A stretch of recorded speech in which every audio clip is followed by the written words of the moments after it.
Okay, good day to all science students. In this video lesson, we are going to discuss the day 3 of Science 8, quarter 3, week 8, investigating Earth's lithosphere. For objectives, differentiate among the three types of plate boundaries: convergent, divergent, and transform based on their movement in the geological events they cause. Perform and explain through a short role play how movements in the lithosphere result in geological events such as earthquakes, volcanoes, and mountain formation. And demonstrate cooperation and respect during group activities, recognizing the importance of teamwork in scientific investigation and exploration. For activity, let us answer these questions. The lithosphere is divided into several large and small sections called blank.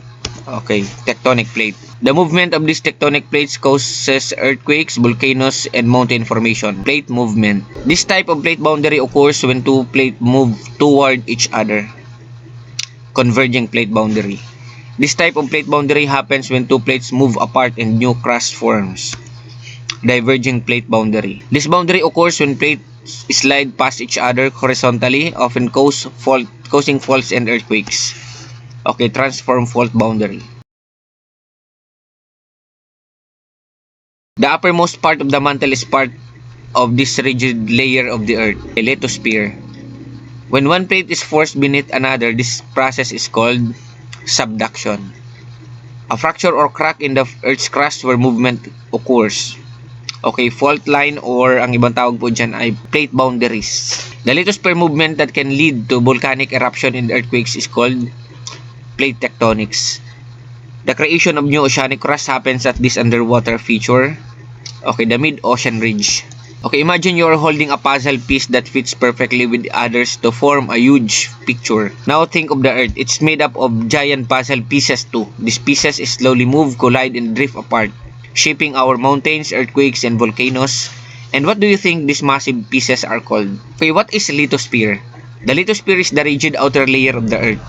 It includes the crust, the continental and oceanic, and the uppermost part of the mantle. The lithosphere is broken into several large and small tectonic plates that float on the softer, semi-molten asthenosphere beneath them, or yung tinatawag natin na mantle, yung pinakaibabaw ng mantle. Yun yung pinaka dahilan ng paggalaw ng mga plates. Tectonic plates and their movement. These tectonic plates are constantly moving, though very slowly, about the same rate your fingernails grow. Their movement causes many geological activities on Earth. The types of boundaries and their effects. Number 1 is the convergent boundary. The direction the plates move towards each other. Papalapit sila sa isa't isa. What happens? One plate is forced beneath or the subduction or they collide and crumpled. Okay, sa convergent boundary po, may tatlong klase yan. Siyempre, yung pagbabanggaan ng continental and oceanic.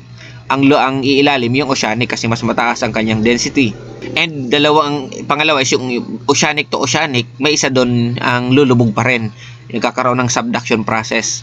And yung isa naman is kapag nagbanggaan po ay continental to continental, walang subduction. Lahat pareha silang ibabaw sa isa't isa, forming of magkakaroon ng mountain formation. So yung tatlong klase po na convergent boundary ang magkukause ng earthquakes. Ang magkakaroon naman ng volcanic formation ay yung mayroong subduction, yung between oceanic to continental and oceanic to oceanic or oceanic to continental. Kapag continental to continental lang, nagkakaroon lang ng mountain formation, walang volcanic formation. Okay, next, divergent or papalayo sila sa isa't isa. Plates move away from each other. The magma rises to fill the gap, forming new crust or the mid-ocean ridges, rift valleys.